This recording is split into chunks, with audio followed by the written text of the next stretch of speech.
College యాజమాన్యం తెలిపింది.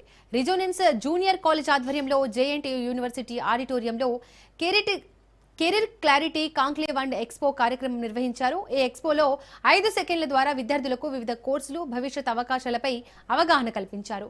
AI యుగంలో పెరుగుతున్న కొత్త కోర్సులకు అనుగుణంగా విద్యార్థులు సరైన నిర్ణయం తీసుకునేలా ఈ సెషన్లు ఉపయోగపడతాయంటున్నారు నిర్వాహకులు. ఈ కార్యక్రమంలో 65 ప్రముఖ యూనివర్సిటీలు, ఐటీ, ఇండస్ట్రీ నిపుణులు, డాక్టర్లు పాల్గొని విద్యార్థులకు మార్గనిర్దేశం చేశారు.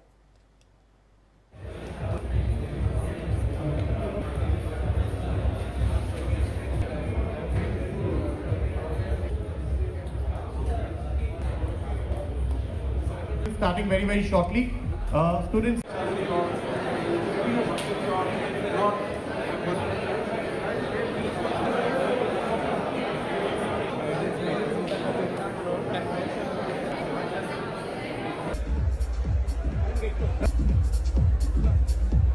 Help us save some time. Thank you. Challa to be ready next. Kritu Sai Challa to be come next. Career clarity conclave and expo పేరుతో ఈరోజు మా రెజొనెన్స్ తరపు నుంచి వాళ్ళ జేఎన్టీయూ ఆడిటోరియంలో ఒక ప్రోగ్రామ్ కండక్ట్ చేయడం జరుగుతుంది. సో జనరల్గా ఏంటంటే ఇంటర్మీడియట్ అయిపోయిన తర్వాత ఎటువంటి కోర్స్ తీసుకోవాలి, ఎలాంటి స్కిల్స్ నేర్చుకోవాలి, అట్ ద సేమ్ టైం ఎటువంటి గ్రూప్ తీసుకోవాలి అనేది పేరెంట్స్లో ఉన్న స్టూడెంట్స్లో కూడా చాలా కన్ఫ్యూజన్ ఉంటుంది.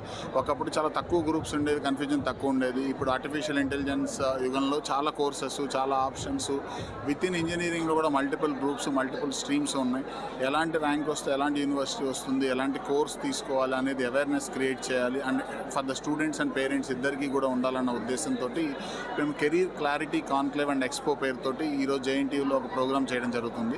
దీనిలో ఏంటంటే రోజు మొత్తం మీద కూడా 5 డిఫరెంట్ సెషన్స్ మేము కండక్ట్ చేస్తున్నాం. ఫస్ట్ సెషన్లో భాగంగా experts from the computer science industry, professors and industry experts అని తీసుకొచ్చి వాళ్ళతోటి కంప్యూటర్ సైన్స్ ఫీల్డ్లో ఉన్నటువంటి వేరియస్ ఆప్షన్స్, ఎవరు కంప్యూటర్ సైన్స్ తీసుకోవాలి లాంటివన్నీ చేయడం జరుగుతుంది. దెన్ సెకండ్ సెషన్లో కోర్ ఇంజనీరింగ్ అంటే ఈసీఈ, ట్రిపుల్ ఇలాంటి గ్రూప్స్ ఎవరు తీసుకోవాలి, తీసుకుంటే ఉన్న అవకాశాల గురించి ఒక కాన్క్లేవ్. దాని తర్వాత ఇంకో థర్డ్ సెషన్ వచ్చేటప్పటికి emerging engineering field, artificial intelligence, machine learning, robotics ఇలాంటి గ్రూప్స్ ఎవరు తీసుకోవాలి, తీసుకుంటే ఉన్న ఉపయోగాలు. దీని తర్వాత ఫోర్త్ సెషన్ మెడికల్ స్టూడెంట్స్కి ఎంబీబీఎస్, బీడీఎస్ ఎలాంటి వాళ్ళు తీసుకోవాలి, ఆప్షన్స్ రాకపోతే ఫార్మసీలో ఉన్న ఆప్షన్స్ ఏంటి, లైఫ్ సైన్సెస్లో ఉన్నటువంటి ఆప్షన్స్ ఏంటి, దాని గురించి ఒక సెషన్. అండ్ ఇంకొక ఫిఫ్త్ సెషన్ ఇంట్రెస్టింగ్గా ఇంజనీరింగ్ అండ్ మెడిసిన్ కాకుండా ఉన్నటువంటి కెరీర్ అవకాశాలు ఏంటి అని వేరియస్ ఎక్స్పర్ట్స్ తోటి కాన్క్లేవ్ చేయడం జరుగుతుంది. దీంతో పాటు ఇంకొకటి ఏం చేస్తున్నామంటే ఈరోజు ఎక్స్పో కూడా కండక్ట్ చేయడం జరుగుతున్నాం. దాదాపుగా దేశవ్యాప్తంగా పాపులారిటీ ఉన్నటువంటి అండ్ ప్రెస్టీజియస్ ఇన్స్టిట్యూట్స్ అనేటువంటి 65 డిఫరెంట్ యూనివర్సిటీస్ యొక్క కెరీర్ కౌన్సిలింగ్ ఎక్స్పర్ట్స్ని ఇక్కడ మనం ఎక్స్పో రూపంలో అరేంజ్ చేయడం జరిగింది. మా పేరెంట్స్ని, స్టూడెంట్స్ని అన్ని క్యాంపసెస్ నుంచి కూడా ఇక్కడ ఇన్వైట్ చేయడం జరిగింది.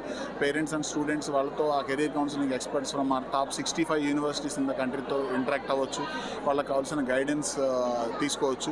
ఎందుకంటే ఇప్పుడు ఉన్నటువంటి కన్ఫ్యూజన్లో పిల్లలు మంచి డెసిషన్ తీసుకోవాలి, పేరెంట్స్కి మంచి ఇన్ఫర్మేషన్ ఉండాలి, వాళ్ళ డెసిషన్ వాళ్ళు తీసుకోవచ్చు. మనం రైట్ గైడెన్స్ ఇచ్చే ప్లాట్ఫామ్ క్రియేట్ చేయాలనే ఉద్దేశంతో రెజొనెన్స్ తరపు నుంచి కెరీర్ క్లారిటీ